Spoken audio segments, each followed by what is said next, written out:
Hello and welcome to Leica Review. Today I want to talk about a question that I've been asked many times this week. It is something that has been on the minds of many professional photographers. And I hope with this review I can answer some of those questions.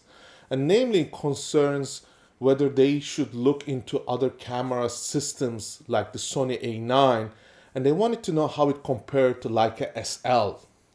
And for that very reason, I wanted to put out what these two cameras can do and what their differences are. First of all, let me point out the fact that they are both mirrorless cameras, and Leica SL has been in the market for quite some time. Now, Leica SL costs $7,450, and the new Sony A9 is $4,500. So there is a $3,000 difference, almost twice the price for a Leica SL. And people have been asking, is it worth still investing in Leica SL? Now, before we go into that, let me explain what Leica SL was intended to do and what Sony A9 is intending to do in the market. Firstly, when Leica SL came out, it was one of the first professional digital cameras that was designed to compete with the top-of-the-line cameras from other manufacturers like the Nikon and Canon. Nikon, as you may know, has D5, which is a very fast camera. It is designed to be used by professionals. It has 20 megapixels, yet it is a DSLR type of camera. And for that, it has mirror box and it has limitations. Now, similarly, when we look at the Canon 1DX Mark II, it is also a DSLR type of camera and it still shoots about 20 megapixels. So when Leica SL came out, it was offering a big advantage in terms of frame rates per second. It was one of the fastest, and it was the fastest at 11 frames per second. And also, it offered 24 megapixels instead of 20 megapixels. So we, as photographers, looked into this camera as a potential next step into getting more out of a camera and making sure that we capture better images. Of course, when Leica SL came out, it had 49 autofocus points. Now, when you compare that to what Canon has, it was only 61. So when we look at it, Canon did perform better in autofocus tracking. Also, at 153 points, Nikon was offering a lot more. So when we look at that from that perspective, these two cameras, they had positives and negatives. So when you were going to buy the Leica SL, it meant that you had to invest in a number of lenses to be able to use it efficiently.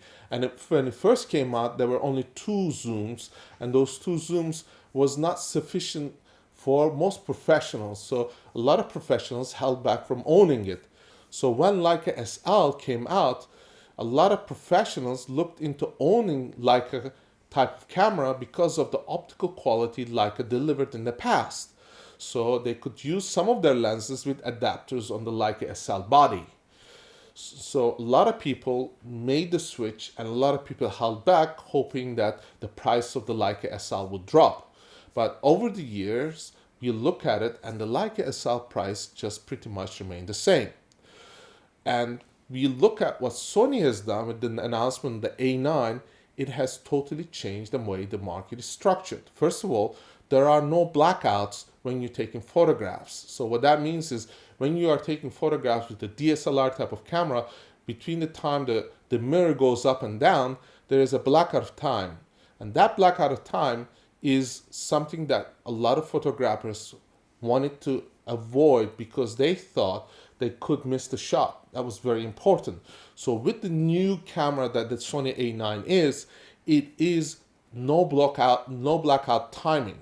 So you could capture continuous footage without having to lose that decisive moment. Also, it now shoots 20 frames per second. 20 frames per second is very significant. It is almost twice the speed of a Leica SL. Leica SL, when it came out, it was quite revolutionary at 11 frames per second. Now we have 20 frames per second. So that means you have more chances of capturing that decisive moment. Yet another important thing with what happened with Leica SL was that Leica SL could only capture 33 DNG files in a row. So that means that if you press the shutter, you could only take shots for 3 seconds long. So that means you only had 33 frames to capture that image. Now, you may think, oh, that's a lot of images, but if you look at it from a point of a professional photographer who's shooting for action or sports, you may want to keep shooting because the action continuously happens and you want to capture that very special moment. Number of frames per second is very critical, and the length of time which you can shoot is also very important. Now, with the Sony A9, it has gone up 241 frames of raw images. Now, compare that. 241 versus 33 images.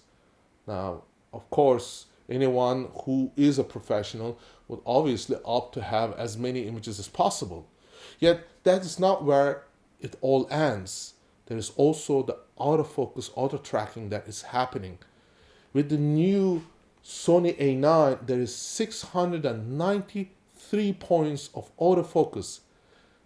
Now, compare that to 49.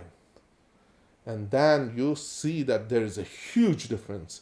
That means the camera is able to auto track, autofocus, and capture images way, way, way faster and better than anything that has been done up to this date. And it is for that reason it is changing the way the market is structured. Of course, when you look at Leica SL, it's a contrast-based system. And then you look at the way the Leica has been performing. Yes, it is a very good camera, but the Sony A9 is the next step in the evolution of cameras because of the way that it is able to have so much autofocus tracking. And it is a continuous autofocus tracking so that you don't have to have the camera focus continuously each time trying to find that focus. So it's going to make photographers work a lot easier because it is continuously tracking the subject. For that very reason, it is making the change in the market towards a camera that is mirrorless. A lot of the cameras, like the DSLR type of cameras, are going to be pressured with the way that it is mechanisms are working, because when you have to lift up the mirror, you're going to lose time. With mirrorless cameras, that's not the situation. And for that very reason, it is providing a major advantage. Another important thing is what we don't use a lot as a professionals is video capture. Video capture is left for professional type of cameras. In Sony A9, they did that in a certain way. One of the things they did is they left out the DCI type of 4K, which is the 4096 by 2160. That is still in Leica SL, hoping to get the professional side of things, but it's still UHD 4K, so that is going to be still a high quality. There is no pixel bending, and the 6K, the use of full frame, is downsized to 4K. So you are going to get much better images in terms of there will be no moires and no pixel bending, which is some issues that is with the Leica SL. On the other side of things, it still shoots 120 frames per second on the HD side. So the new Sony A9 also shoots at 120 frames per second on the HD side. So it's going to give you very, very nice images on both. One thing being, of course, the determining factor is the price. And the price is going to make all the change. Well, the question comes out is, are you willing to pay 70-80% more to have Leica SL brand? And more importantly, are you willing to let go of the possibility of shooting 20 frames per second at a continuous rate of 241 frames? And are you willing to let go of a lot of the features that comes with this camera, like the continuous auto tracking and a lot of the new innovative features that has been installed, like the tilt screen that is for the LCD? the tilt screen is a very important thing for professional photographer, because, for example, if you're in a crowd of photographers trying to shoot a celebrity or some action, you may want to be able to lift up your camera above your head and photograph, and that you want to be able to frame. So that tilt shift screen is very important. It's a touch screen, so it allows you to navigate through the menu a lot faster.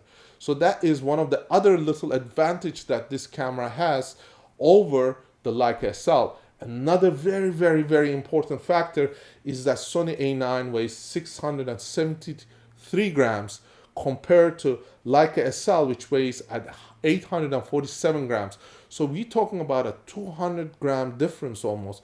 And that is very significant if you are looking in terms of weight. That weight of about 25% difference is going to make a major difference when you're lugging that camera around all day if you're a journalist. So for that very reason, that weight difference is another factor to consider. Also, Leica is being able to adapt, as I said, the Nikon and Canon lenses onto the professional body. But Sony, as from its very early stages, was designed to adapt third-party lenses onto its body. So a lot of the lens manufacturers, from Sigma to other companies like Tamron, have been producing E-mount lenses, and the E-mount lenses are specifically designed to work with these type of cameras. Now, they have not been producing the SL or S type of mounts, and that is an issue that has been one of the reasons why other companies have been shying away for producing lenses for the Leica lineup, and that's why it has not been popular in terms of professional use. But here again, when you look at what Sony A9 is, it's offering a lens design that will adapt for any mount, F mount, EF mount, L mount, and you can put M mount. So that means it's open to a lot of systems. It can adapt a lot of lenses, and it is able to work with some of the autofocus systems that are in the other lens lineups. So that is going to put Sony A9 into another bracket. So this is the basic lineup of the specs. Now, if we are going to go into this, looking at how this Sony A9 performs with the SL comparatively, then we will have to look at images side by side. And that will, of course, require some pixel peeping perhaps, but I'm sure that the Sony A9 is going to perform tremendously well, because it is the first camera to have triple layers of CMOS sensor. That means they have 3 layers, and that makes it extremely good as a sensor, as far as data transfer, as far as the image quality. So it is bringing a lot to the table in terms of competition. And when you put glass like Leica glass on a Sony A9, the difference is going to be minimal with the compared to Leica SL, especially if you're doing pixel peaking. But also, looking at Sony A9, I'm thinking that it will perform probably as good or even better than Leica SL because of the newer technology. But I cannot make that claim right now until I see side-by-side photographs of these two when I test them out. Now, we have the Leica SL.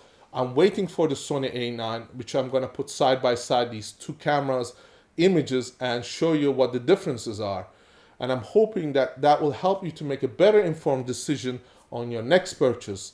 Having said that, I will say this: because Leica SL has been in the market for quite some time, I'm hoping Leica would be able to put out a new camera, perhaps a Leica SL2, that will be more competitive than what is being in the market for quite some time.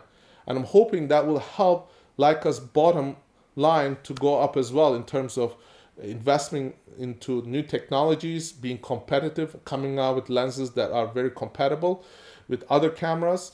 And for that very reason, I'm hoping that Sony A9 will be the one that drives Leica to produce better and higher end cameras.